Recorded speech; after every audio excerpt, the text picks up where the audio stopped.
ভৌতিক সিরিজ শালবন লজের অভিশাপ। আজকের পর্ব 2, শালগাছের নিচের ছায়াটি।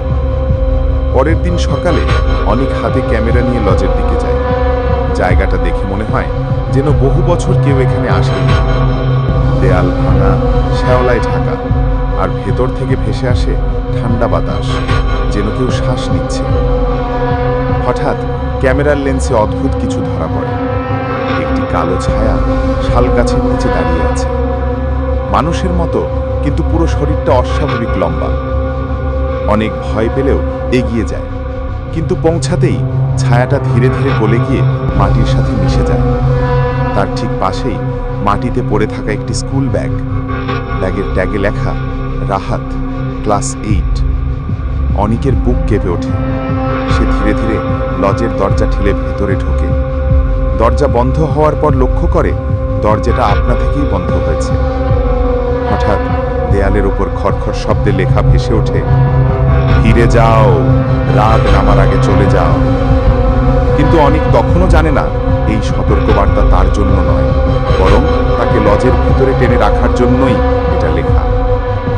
পর্ব 2 সমাপ্ত। পর্ব 3, বেসমেন্টের লাল দরজা। অনেক লজের ভেতর ক্যামেরা চালিয়ে হাঁটতে থাকে। ঘরগুলো পুরনো, কিন্তু দেয়ালে শিশুদের রাখা অদ্ভুত সব ছবি।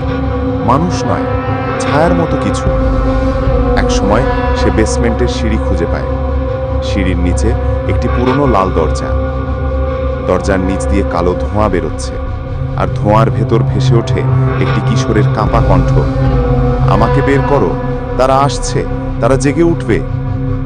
দরজায় হাত দিতেই অনুভব হয় বরফের মতো ঠান্ডা। হঠাৎ দরজা নিজেরাই খুলে যায়।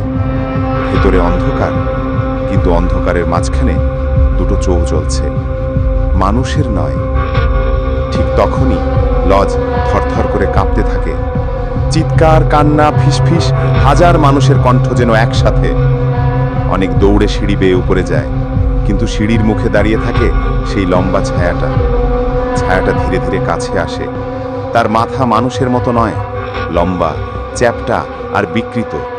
অনেক ক্যামেরা ফেলে অচেতন হয়ে যায়। পর্ব 3।